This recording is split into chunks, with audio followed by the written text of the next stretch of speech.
अध्यक्ष महोदय, सन्माननीय मुख्यमंत्र्यांनी जो अर्थसंकल्प या ठिकाणी सादर केला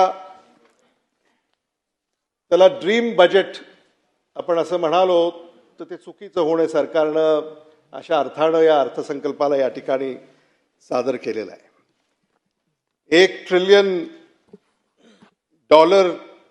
एवढी आता ही अर्थव्यवस्था महाराष्ट्राची झाली असं सुद्धा या ठिकाणी सांगण्यात आलं आणि $5 ट्रिलियन महाराष्ट्राची अर्थव्यवस्था करण्याच्या संदर्भामध्ये काही सूतोवाद सुद्धा या अर्थसंकल्पामध्ये सन्माननीय मुख्यमंत्र्यांनी या ठिकाणी केलेला आहे।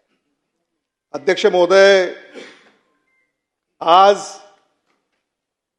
भारताची अर्थव्यवस्था ही $4 ट्रिलियन एवढी आहे। आज महाराष्ट्राची अर्थव्यवस्था ही $1 ट्रिलियन आहे अशी या ठिकाणी माहिती आम्हाला देण्यात आलेली आहे आणि $5 ट्रिलियन ही अर्थव्यवस्था 2047 सालपर्यंत या ठिकाणी करण्याची घोषणा सरकारच्या वतीनं या ठिकाणी करण्यात आलेली आहे।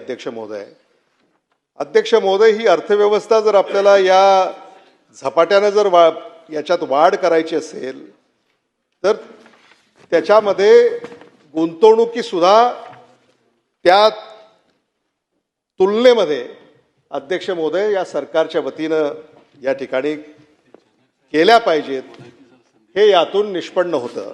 पण अनेक विधानसभा सदस्यांची भाषणं जर आपण ऐकली तर त्या भाषणांमधून सुद्धा आपल्याला हे लक्षात येतं की नियतव्यय यामध्ये आता कपात करण्यात आलेली आहे। अनेक विभागांचा जो नियतव्यय त्याच्यामध्ये कपात करण्यात आलेली आहे। फक्त महाराष्ट्र सरकारनं कपात केली असं नव्हे तर भारत सरकारनं सुद्धा कपाती केलेल्या आहेत आणि भारत सरकारनं आता महाराष्ट्र सरकारला सुद्धा काही निर्देश दिलेले आहेत की आता या अर्थसंकल्पामध्ये किंवा आपल्या खर्चामध्ये 15 ते 20% एवढी कपात आपल्याला येणाऱ्या काळामध्ये करावी लागणार आहे। हे मला या निमित्तानं सरकारच्या निदर्शनास आणून द्यायचं आहे। अध्यक्ष महोदय, $5 ट्रिलियन अर्थव्यवस्था म्हणजे आज भारताची सुद्धा अर्थव्यवस्था $5 ट्रिलियन नाही आहे। म्हणजे महाराष्ट्र आता भारताशी सुद्धा स्पर्धा करत नाही आहे, तर महाराष्ट्र आता थेट अमेरिका, जपान आणि चायनाशी स्पर्धा करतोय। अध्यक्ष महोदय, मला असं वाटतं कुठंतरी वस्तुस्थितीला धरून मला असं वाटतं की आपण पावलं उचलली पाहिजेत, त्याशिवाय या महाराष्ट्रातल्या सर्वसामान्य माणसाला न्याय आपण देऊ शकू असं मला स्वतःला वाटत नाही। अध्यक्ष महोदय, आज 11 लाख कोटी रुपयापर्यंतचं कर्ज महाराष्ट्राच्या वर आता उभं राहिलेलं आहे। अध्यक्ष महोदय, आणि म्हणून दरवर्षी जेव्हा हा अर्थसंकल्प या ठिकाणी सादर होतो त्याच्यामध्ये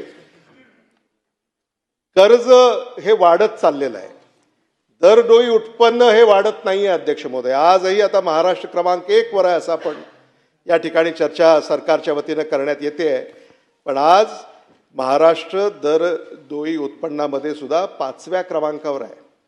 अध्यक्ष महोदय, गुजरात आपल्या पुढे आहे, तामिळनाडू आपल्या पुढे आहे, कर्नाटक आपल्या पुढे आहे, तेलंगणा आपल्या पुढे आहे। त्यामुळे जर गुजरात, तामिळनाडू, कर्नाटक आणि तेलंगणा जर महाराष्ट्राच्या पुढे असेल तर मग महाराष्ट्राची ही अर्थव्यवस्था ही $5 ट्रिलियन ची अर्थव्यवस्था म्हणून येणाऱ्या काळामध्ये ही कशी नावारूपाला येईल याचा सुद्धा खुलासा सरकारच्या वतीनं या ठिकाणी करण्याची आवश्यकता आहे, हे मला मुद्दामून या ठिकाणी आपल्या पुढं मांडलं पाहिजे। अध्यक्ष महोदय, या अर्थसंकल्पामध्ये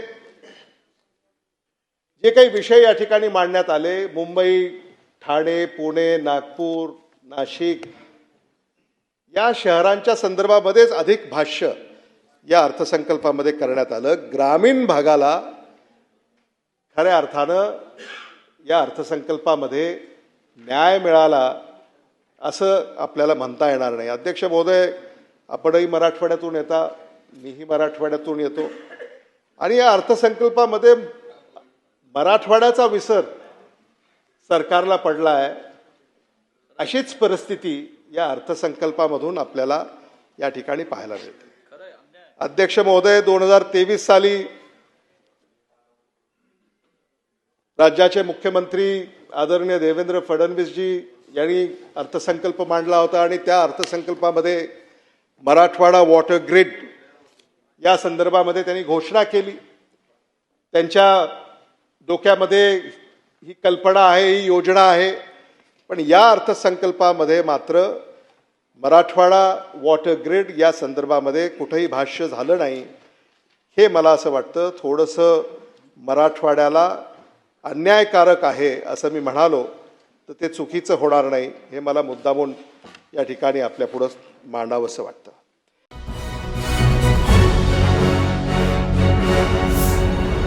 Thanks for watching Ekmat Digital.